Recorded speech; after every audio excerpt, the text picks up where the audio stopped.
ټکه پورې افغانان خپله خاوره ګڼي او دا د سفیر به له اسلام آباد اخوا پنجاب لاهور د دې سیمو لپاره ټاکل شوی وي. نو بیا کوم لکه دا خو مطلب ډېر زبردست سوال دغه دی ستا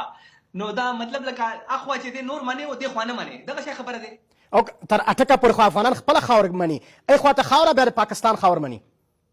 ګوره داسې دی دا خو صرف افغانستان مطلب دی په دا شپږو اویا کالو کې ته وګوره چې کله نه مطلب دا فرضي لاین تاسو ورته وایي چې کله دا پاکستان جوړ شوی دی که نه هغه وخت نه دې باندې مطلب لکه صرف افغانستان دا خبره کوي که نه مطلب دا دی چې دا خبره کله یو ان ته افغانستان وړي دی چې هلته مطلب یو سي چې دا مطلب موږ نه منو دا سرحد یو خبره کله مطلب دا چې دلته کم پاورز دي لکه برطانیه دغه چې دا لاین کېدولی کله برطانیه ته دا شکایت کړی دی چې یار دا خو تا غلطي کړې دی او مطلب دا لاین دې لګولی دی دا زما وروره ته هم په دې خبرې ډېر ښه پوهېږې ستا دا مېلمه هم په دې خبرې ډېر ښه پوهېږي په مختلفو وختونو کې دا یو داسې هر حکومت کې او هر یو مطلب دی ملک کې چې دی دا بعض څیزونه چې دي نارې وي دلته مطلب لر او بر چې دی څه نشنلیست ګوندونه چې دي ناره وایي او اوس خو مطلب لکه چې کم ټایم دا نارې واله د پښتونستان خبره کېده اوس خو هغه ګوندونه چې دي هغه نه راورسته شو اوس صرف لر او بر وایي چې تپوس دې وکړي چې دې مقصد څه دی وایي چې بس هلته هم لر مطلب هلته هم پښتانه دلته هم پښتانه معلوم چې دا خو بالکل صحیح خبره دی هلته هم پښتانه دلته هم پښتانه او نور څه وایي چې نه نه هلته افغانستان چې دی هغه خو یو پراپر اوس باقاعده ریاست دی حکومت دی پاکستان یو بل ریاست دی. که زما پوښتنه جواب سي ډیورنډ فرضي کرښه تاسو په خپل نظر د افغانستان خاوره ګڼئ که د پاکستان؟ د پاکستان دی دا خو ګوره اوس په دې وخت کې لکه تاسو ځان تاسو چې اوس مهال ما سره هم پر پښتو ژبه لګیا یاستئ خبرې کوو تاسو ځان پاکستانی وګڼئ بولئ که افغانی وګڼئ؟ زه خو ګوره مطلب زه چې یم که نه لکه نسلا زه افغان یم نسلا خو پولیټیکلي سیاسي توګه به زه پاکستانی یم اوس ته پوهېږې زه خو مطلب دی چې افغانان خو دغه خاوره نه مني ته څنګه بیا دا خاوره دا د ډیورنډ فرضي کرښه مني؟ چې څومره پښتانه دي ما خبره وره ماروره پښتانه چې څومره دي هغه ټول افغانان دي زموږ دلته زموږ ډومیسایل چې دی په هغه کې زموږ نسل چې دی هغه افغان لیکلی دی دې کې خو څه شک نشته دی خو سیاسي توګه باندې پولیټیکلي زه اوس پاکستانی یم او دا 15 کاله نه چې کله مطلب دی لکه دا هغه تسلیم شوی دا سرحد چې دی وال شوی دی نو زه اوس مطلب پاکستانی یم نو دا زه دا وایم چې ګوره دا د اشرف غني دور کې چې کله دا هغه نه مخکې لږ زږ مطلب دې باندې خبرې اوچتې دي خو چې کله دا ازغن تاریخ کېدولو که نه نو دا د هغه مطلب ثبوت دی چې دا یو پراپر لاین شو مطلب لکه هغه ټایم ګوره دا تاسو ته به کېدای شي پته وي اشرف غني چې دی مطلب دا هغه ټایم کې پاکستان سره دا منلی وه لکه آن د ریکارډ نه خو مطلب آف د ریکارډ یعنی پټ پانی چې دی منلی وه د اشرف غني هغه تقریرونه تاسو سره اوچت کې یو ځل کندهار کې دا خبره کوله چې دا هغه ټایم دا تار چې دی مطلب جوړېدو که نه لګېدو هغه وایي چې که دا تارونه مارونه چې دا د پښتانو چې کوم زړونه دي هغه نشي بدلولی نو مطلب دا چې لکه تار اورکزی صاحب کله چې تاسو دا خبره کوئ آیا چې دا حکومت د پاکستان په فرضي کرښه باندې سمیخاردار غځاوه آیا د پاکستان کې د خط ډیورنډ خط نه اخوا پښتنو څخه پوښتنه کړې وه چې دوی ځانونه افغانستان څخه بیل ګڼي چې دلته دا خط یا دا سمیخاردار واچوي؟ نو دلته خو چې څومره مطلب لکه ما تا ته چې کوم ملت پاله یا پښتون پاله چې کوم ګوندونه دي هغه دې باندې خو چا اعتراض نه دی کړی دلته خو چې عوامي نیشنل ګوند دی او یو چې دی ما په خیال د بلوچستان چې کوم پښتونخوا ملي او عوامي ګوند چې دی د اچکزۍ صاحب ګوند چې دی هغه په دې کرښې باندې مطلب دی لکه دې تار باندې هغه وخت تر وخته څه بیانونه ورکړي دي خو دلته چې کوم مطلب لکه پښتون پاله چې کوم جماعتونه دي چې هغه مطلب نمایندګي کوي د پښتنو هغه خو په دې باندې هېڅ دغه نه دي ویلي نه پورې چې دی هغه په دې افغان تار باندې هېڅ خبره نه کوي بالکل چې دی د هغه موقف چې کوم په ماضي کې و هغه موقف هم وپرېدولی نو ما په خیال باندې دا چې دی اوس لکه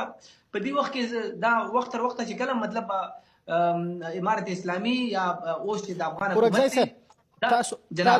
تاسو خپله منئ چې دغه د ډیورنډ فرضي کرښه د پاکستان خاوره دی دا په زړه ته دا باور ورکولی شي یقین کولی شي په زړه نه چې تاسو دا ډیورنډ کرښه ومنئ؟ دا په زړه باندې مطلب دی دا دغه نه کوي دا زړه ولا خبرې چې دا خو ډېر مطلب تاسو من حیث دی ځکه تاسو چې په نسل افغان یاستئ د یو افغان په صفت دا راته جواب راکړئ چې منئ ډیورنډ کرښه د پاکستان اوس چې که نه دا فرضي کرښه د افغانستان خاوره ده؟ او بھئی تا ته ګوره زما وروره اوس چې دي دا یو پراپر دوه ملکونه دي دا دوه ریاستونه دي دا دوه ریاستونه دي دا اوس یو حقیقت دی دا ته نشي تاسې دغه کولی بېرته راګرځم داسې انکار نشي کولی که ته هسې مطلب ما ته وایي چې لږ مطلب عملي چې سوچ ورله وکړې که یو داسې وي چې ته یو څیز نه منې او مطلب لکه خو افغانان نه مني څه فایده نه کوي افغانستان هم یو حکومت دی افغانستان هم ملت دی افغانستان نه مني نو ټیک دی بس مې مني لکه مونږ خو دغه نه دی بس خو د افغانستان خاوره خو د افغانانو باور دی چې دا خاوره د دوی خپله خاوره ده. ډېر څیزونه داسې دي چې هغه مونږ به یې نه منو. تاسو په مطلب هلته خپل حکومت کوئ نو هغه سره څه فرق نه پرېوځي. بېرته راګرځم تاسو افغانستان یې مني او که نه مني خو دا اوس یو پراپر دغه دی انلیس اور انټل کله پورې چې دې کې مطلب نور پاورز انوالو نه شي لکه یو این پکې راوچت نه شي امریکا او برطانیه دې به څه خبره ونه کړي د افغانستان موقف کاغو ومني. بېرته راګرځم ورکزی صاحب یوه لنډه دمه اخلم بېرته تاسو ته راګرځم همدغه عباس ته بېرته ادامه ورکوم لنډه دمه.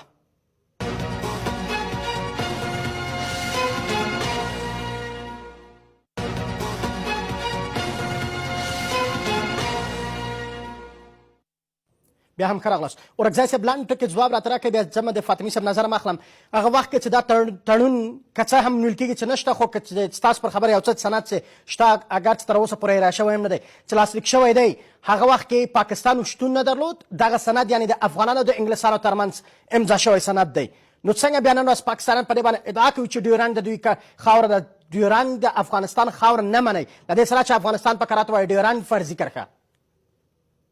نه ګوره داسې دی که نه دا خو ما تاسو ته خبره وکړه چې دا دې باندې څه خبره کېدی یا افغانستان دې باندې یو خپل ادا کولی یو کلیم یې کولی نو دا هغه ټایم کې کېدلی شو چې کله دا لاین چې دی مطلب ډرا کېدو کله چې دې باندې حمزه کېده کله چې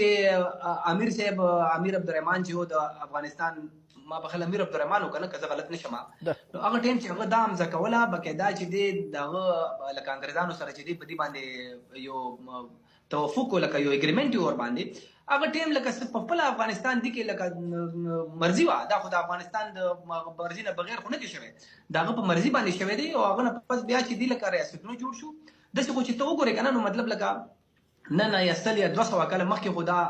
لکه دا ایران دا نور چې کوم ملکونه جوړ دي او دا ټوله انډیا شو لکه ورسره دا ساوث ایشیا څومره ملکونه دي دا بوټان شو دا سریلنکا شو دا چې دی مالدیپ شو دا ټول ملکونه چې دا خو بل ملکونه وو خو اوس چې دی پراپر چې دی ریاستونه دي باقاعده چې دی لکه انداسې میډل ایسټ کې وګوره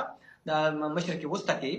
دا چې څومره ملکونه دي دا تقریبا دون ډېر وخت نه کېږي د 100 کاله مخکې یا یو نیم سل کاله مخکې چې دی دا ټول مطلب دلته چې دی دا ریاستونه جوړ شو اوس دا پراپر ریاستونه دي په دې باندې ما په خیال باندې چې دی لکه دا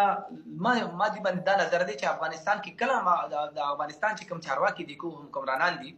هغو ته چې کله خپلو خلکو حمایت ضرورت پیښ شي نو بیا د ډیورنډ د کرښې خبره چې دی راوچته کړي اوس وګوره امارت اسلامي چې دی په دې وخت کې هغه خو په کابل باندې قبضه کړې ده که نه هغه خو چې یو دغه باندې نه دی راغلی که نه خو جمهوري طریقې سره یا مطلب ووټ په زور خو دا د افغانستان د کور دننه مسائل دي چې د حکومتونه پکې تغییر او بدلون کوي هیڅ یو حکومت د افغانستان د ډیورنډ فرضي کرښه رسمي سرحد نه مني هر حکومت هم دا خبره کړې